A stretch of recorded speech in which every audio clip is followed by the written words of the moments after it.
You know, we all like to think we're in the driver's seat, making rational, logical decisions. But here's the thing. A lot of the time, our choices are being guided by this hidden force, a kind of mental shortcut that we don't even see happening. Today, we're going to pull back the curtain on one of the most powerful mind traps out there, the anchoring effect. Let's dive in. Okay, so let's just kick things off with a quick question. No pressure, just go with your gut. Is the height of the tallest redwood tree more or is it less than 1,200 feet? Got an answer in your head? Okay, good. All right, part 2. Now what's your best guess for the actual height of that tree? Take a second, think about it, and lock in a specific number. Now, here's what's so fascinating. Whatever number you just came up with, I can almost guarantee it was pulled toward that first number I gave you, 1,200. See, if I had started this whole thing by asking if the tree was taller or shorter than, say, 180 feet, your final guess would have been way lower. That powerful mental pull, that's a cognitive bias in action. In this mental glitch, it has a name, the anchoring effect. Believe me, once you get what this is, you are going to start seeing it absolutely everywhere. So, the anchoring effect is basically our brain's tendency to just latch on to the very first piece of information it gets. That's the anchor. And then all our future judgments are based on that starting point. Whenever we have to guess something, we start with that anchor and then we adjust. The big problem, though, is that we never, ever adjust far enough away from it.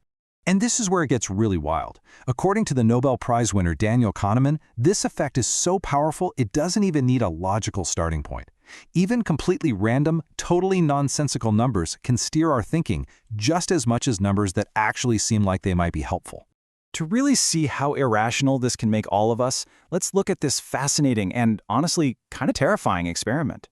They put this bias to the test with a group of people who are supposed to be the most rational professionals around.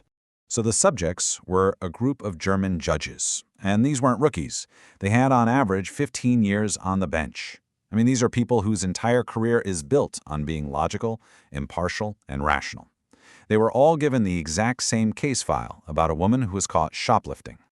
Okay, now here is the strange part.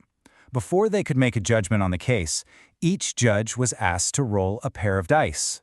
I mean, think about that. It's a totally pointless, completely irrelevant task for a legal expert who's about to decide someone's actual fate. But of course, these weren't just any dice.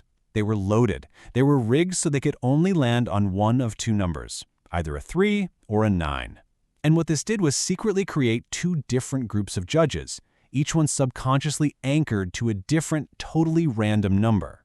The results? They were just shocking. The judges who rolled a 9, that high random anchor, gave the woman an average sentence of 8 months. But the judges who rolled a 3, the low anchor, they only gave her an average of 5 months. That is a 60% longer prison sentence based on, what? Nothing more than a random roll of the dice. It's insane.